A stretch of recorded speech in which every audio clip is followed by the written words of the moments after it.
By the way, speaking of supporting our allies, that foreign aid bill we've been talking about in the Senate just passed by a vote of 70 to 29, Jackie Alemany. So it does clear the Senate about $95 billion between Ukraine, Israel, Taiwan, humanitarian aid to Gaza as well.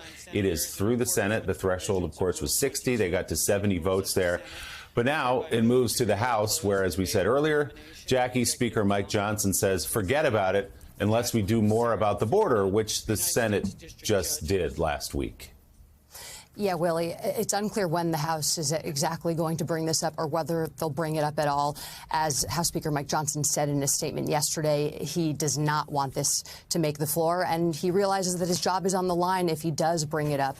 People like Congresswoman Marjorie Taylor Greene and other parts, the faction of the America First wing of the party that makes up a significantly larger portion of the House GOP conference in the House than it does in the Senate, has threatened to initiate a motion to vacate yet again, repeating this cycle that we already saw with former House Speaker Kevin McCarthy. But there are a few other options that are being debated at the moment, and actually some senators were talking to my colleagues overnight about the potential to work around Speaker Johnson, help him keep his job, and work with Democrats to have Democrats have a discharge petition, which would require 4 signatures from Republicans who were supportive of this funding in order to introduce it and get it onto the floor. Ultimately, that would require 218 votes.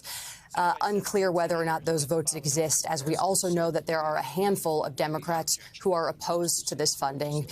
You had people like Senator Welch, Bernie Sanders, and one other Democrat in the Senate who ultimately joined with the 29 to vote against this package in the Senate. And that number might be a bit bigger in the House with some of these anti-Israel far-left Democrats. So we'll see what happens. There are a number of options, and it could go any which way with a House this divided. All right. The Washington Post's Jackie Alemany, thank you so much.